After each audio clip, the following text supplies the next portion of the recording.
It's 2025, and President Trump has slapped a 10% tariff on everything from the European Union. Cars, cheese, you name it. The message? America first, even if it means a messy trade war. Europe's reaction: panic in Brussels, spreadsheets in Berlin, sighs in Paris. This isn't a minor spat. It's a direct challenge to the US-EU economic relationship. The White House threatens to raise tariffs to 50% by July 9th if the EU doesn't comply. But the EU isn't united. While Germany and France prepare for a fight, Italy, led by Prime Minister Giorgia Meloni, signals it might cut a separate deal.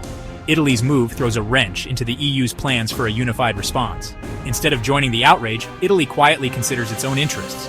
The question: does Italy stick with Europe, or look out for itself, even if it weakens the alliance? Suddenly, a straightforward trade dispute becomes a dramatic test of European unity. Germany and France want to hit back, retaliatory tariffs, a show of force.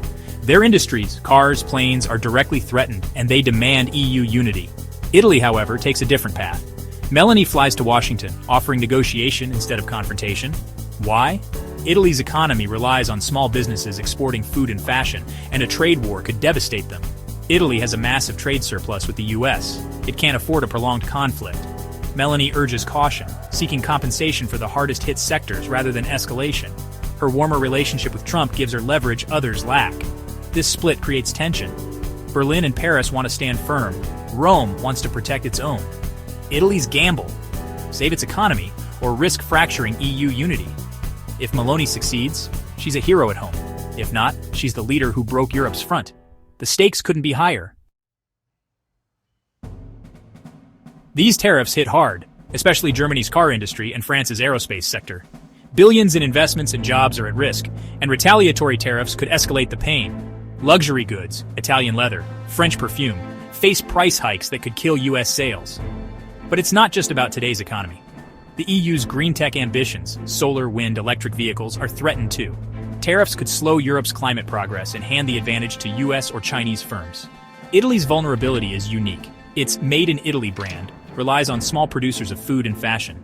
A tariff on Parmigiano or Prosecco could wipe out family businesses. Meloni must balance Europe's big-picture goals with the survival of Italy's iconic industries. For her, this isn't just about trade. It's about protecting a way of life. The EU faces a choice: defend the future or protect the present. Either way, the fallout will be felt for years. This is more than a trade fight, it's a stress test for the EU.